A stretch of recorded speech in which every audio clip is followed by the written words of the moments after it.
How's it going, Reef Keepers? Hope you guys are having a good week. Man, this video has proven way harder to shoot than I thought. This is like my fourth take because I just keep forgetting things and I'm like, oh, that's important too, that's important too. I'm running out of air. So like I'm just gonna like make this my last run through it, right? So all right, if I miss things, I miss things. You guys can fill in the gaps in the comments, and I want you to comment and fill in gaps, by the way, not just to help me out in this video, but like for me, because what I want to cover is disaster mitigation outside of like powered disaster mitigation, meaning outside of battery backup, generator backup, right? When we think disaster mitigation, we typically think about powering our reef tanks, which is logical, right? That's the biggest fear. So that's what springs to mind, right? I mean, we're fear-driven creatures by and large. So like, what's the scariest thing? Not having power. I've covered that before, right? I've got a ton of EcoFlow videos out. I got more of them coming, right? I did a whole podcast episode on generator power and backup battery power and got really into it. But there are a whole lot of a bevy of other things that qualify as straight up disaster mitigation, whether it be a minor disaster or a major disaster that you should have your butt covered for. And so I'm going to go through as much of it as I can ramble off, right? My tongue's getting pretty tired at this point, but I'm going to try to get through it. What spurred this topic, by the way, was listening to Reef Beef this week, Reef Beef, the podcast. If you guys don't listen to Reef Beef, you really should listen to Reef Beef. It's Richard Ross and Ben, and the two of them have a combined like 967 years in reef keeping. They're brilliant, and they're brilliant because they'd be the first ones to sit there and tell you, no, I'm not, right? Super humble, real people. Not people who sit there and say, oh, I have 967 years of experience, so you should listen to me, peon. I am a reef god. Like, they're not that kind of reefer.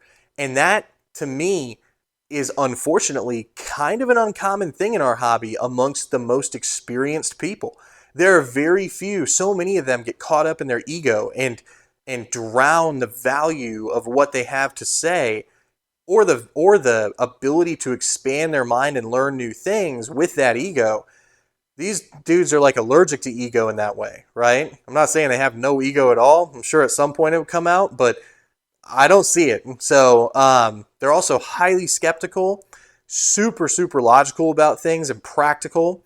And they're not afraid to just come back to you and be like, I was wrong about that. Or, oh, science revealed something new about it. I've been doing this wrong for years. Trust me, it's extremely refreshing. And along with like Telegram and Salem and other people like this who push this like, logical, reason-minded approach to reef keeping, I feel like we all occupy this common ground, but we're all situated on like if we're all in this park of common ground together, we're all in different corners of the park in our own little sphere. It's my, it would be a really, in my opinion, great thing for the hobby if these minority but small and meaningful voices could overlap their spheres more often and come into the foreground of this, common area together more often. And so that's what I'm trying to do here. And I think I'm going to do that more in the future. Shamelessly, by the way, Rich and Ben, I'm going to cue off you guys sometimes when you have a great topic that I'm really interested in on Reef Beef and kind of talk about it. So, watch Reef Beef. And if you can stand to listen to me ramble anymore, here we go. 4 minutes in. Sorry. Here we go. I'll just start at the top and work my way down, right? Here are the things that I have, and this is what Rich and Ben talked about. Like, what do you need to have on hand in case things start going sideways, right?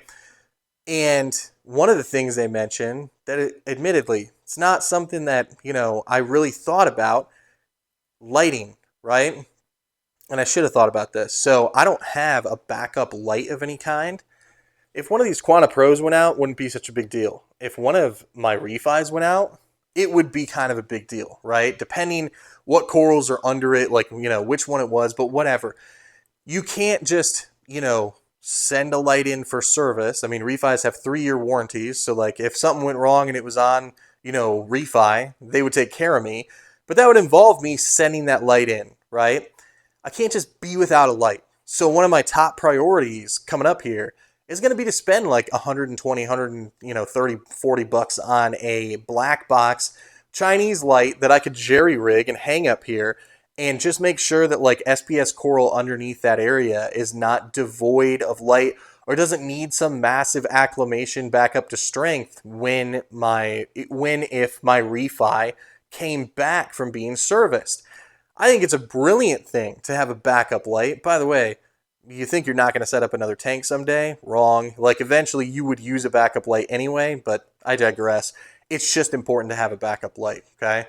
Something I definitely have backups of. I have a couple backup wave makers. So I have a couple of Jabao DLW20 wave makers that they're about as strong as an Euro 5. They just sit in my garage waiting, right? Mothballed, waiting to go.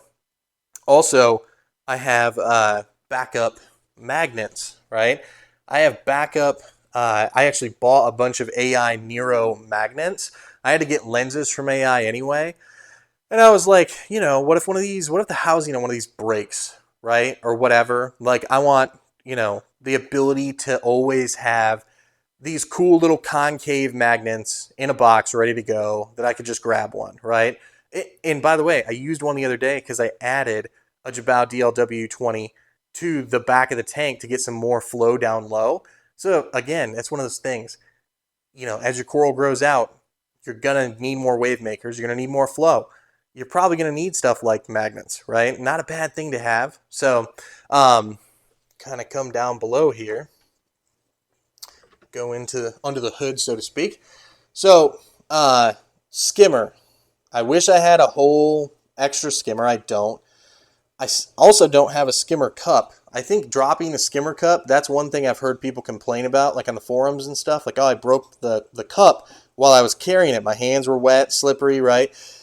I should at least have Bubble Magus, skimmer cup, So I think that's something I'm going to get in the future. Something I already have. I have all the components down here, right? Everything from tubing to an extra pump to needle wheels, little thumb screws, all of it. I have all of that, right? Skimmer, unless it's being cleaned, generally stays in the sump. So like when I look at the money I can afford to spend on backup stuff, disaster mitigation stuff, I'm like, okay, the thing that is the most likely to go wrong probably is that. And I actually put my skimmer cup into like a large bucket and carry it. So it's a pretty low likelihood that would break for me as well. I don't just walk with it bare through the house. My wife would kill me.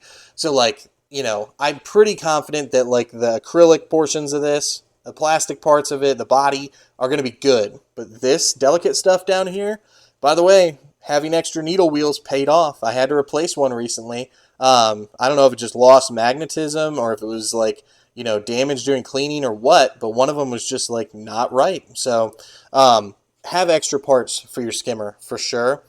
If you're big UV, I turned off UV, but if you have UV and you're really into it, have extra UV bulbs. I know they are expensive, they suck, but just have them.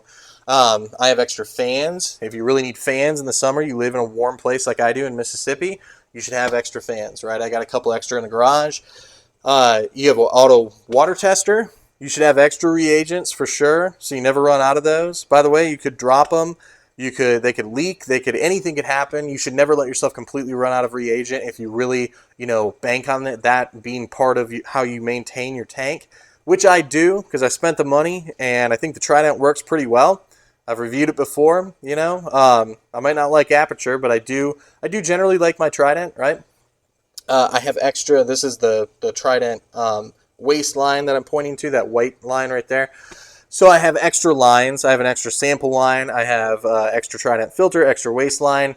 If you have an auto tester, just get extra lines, right? At some point, this stuff's going to clog or kink or whatever. Just have an extra line. Not a bad idea. Extra tubing, by the way. Speaking of lines, dosing tubing. I always have a big, roll of dosing tubing on hand. I've got an extra driver for my main return pump now. But I do also have a backup pump. I highly suggest, even if it's a small fit like my return chamber, cramming some kind of backup pump in there. Highly recommend that, right? In case your main pump goes down. Heaters, I have two. It's my ancient dog like coughing in the background. Sorry about that. I have extra titanium heaters in case one of these ruptures or fails or whatever. Absolutely have extra heaters. That's probably your number one. That's going to be your number one thing that you should have is extra heaters. That would be probably the biggest threat. Like late at 3 a.m. on Friday night or whatever, your heater goes out, and you got the whole weekend and stores aren't open. That's a nightmare, right? For sure. So, trying to think of what else.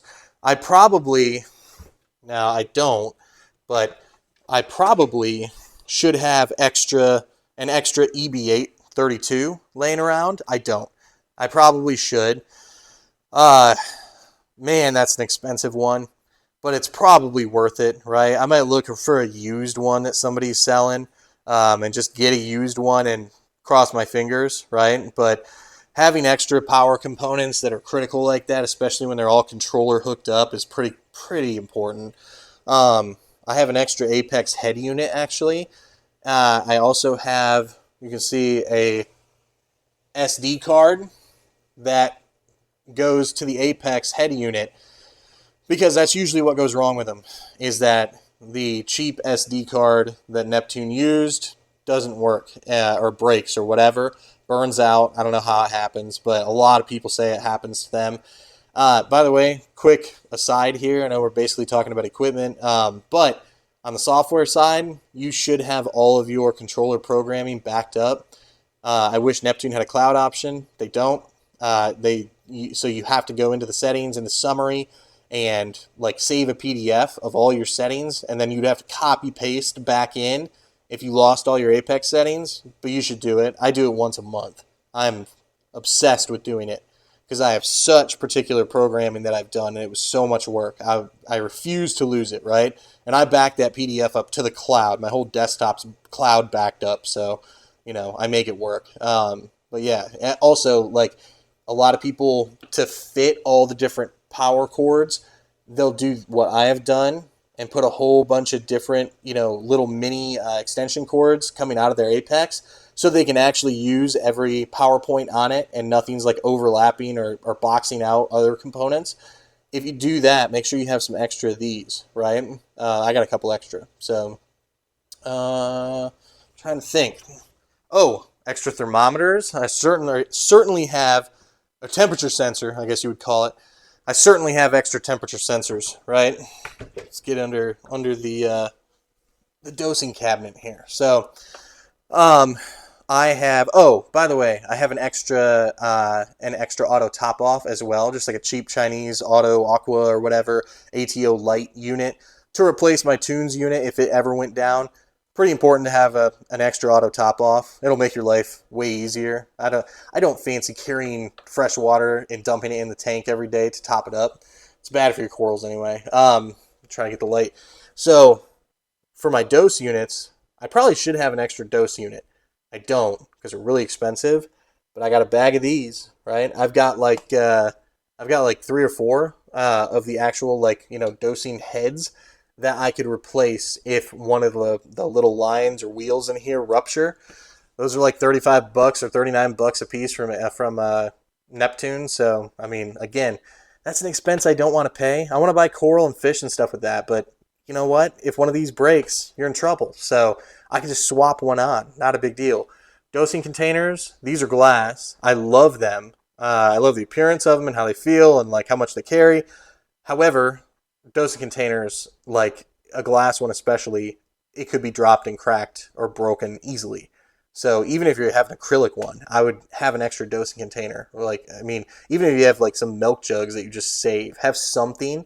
Don't just be SOL when a dosing container breaks. So I've got that for sure. Trying to think of anything else offhand. I know there's stuff I'm missing. I have so much in the garage, and I label all of it and put it into all these tiny little boxes and tubs with little labels on the front of it, all kinds of like, I have like plumbing parts. By the way, spare plumbing parts, right? If you've done any of your own plumbing, you know what parts you used, just buy an extra one, right? In case something goes wrong, in case something cracks, whatever. Plumbing parts are huge.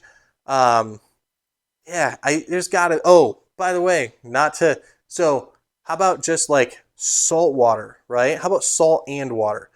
If you don't have salt water made up and ready, have like salt. Like I have a ton of extra salt all the time. I never run out of salt. Every time it's on sale, I buy salt. Also, I have like 30 gallons of RODI water sitting around at all times. I'd like to make it 100, right? I just like having that water, and that water, having that water on hand became the greatest idea ever when we had a crazy blizzard last winter that shut my city down for like 10 days. Like school's out, work's out, nobody can move for 10 days. The city thought nothing like that could ever happen, apparently. Great planning, guys. And didn't have any salt on hand. So the roads were just ice rinks. And it was like, okay, like the water I have on hand, this is what I've got, right? Because all my RDI equipment's like hooked up to the outside. I could have pulled it all and like, put it on, I guess, in it, tap, water in here and filtered it through. But I was basically, I mean, all of a sudden this happens and you're like, all right, this is like, you shouldn't be messing with your reef tank when it's like kind of an emergency for your town or for your state or whatever. Like your family needs you. And so I was able to focus on my family, and I had enough water to keep the auto top-off containers full and also do a water change, and things were fine. So, again, like, by the way, I didn't have my backup battery at the time, I don't think. And so if the power had gone out in that ice storm, which really could have happened, that would have been bad. So quick aside, an EcoFlow River 2 base unit gets you a lot, right? And I have reviews on them if you want to look at it. You can just scroll back in my videos. And also they're $119 certified refurbished on eBay from the official EcoFlow store right now. So it doesn't get much better than that, right? It's certainly far superior than the EcoTech battery backup. But yeah, what are you guys doing? I want to know. I'm really curious. What have I neglected to mention? And I know I'm forgetting some stuff. But regardless, I want you guys to tell, and I'm not just saying comment to comment. I want to know, what do you guys have laying in wait, so to speak, in case something goes wrong? You guys might help me complete my list on this. Again, I'm a paranoid guy especially about things that are expensive and that took a lot of time and effort. I want to know, what do you have that I don't? What do you suggest? And did any of this kind of, make you think, oh, whoa, that might be more important than I thought? I'm curious what you think about all of it, genuinely. So, again, I hope you guys are having a great week, and I hope you have a fantastic weekend if I don't get another video out before we're into the weekend. Have a good one, guys.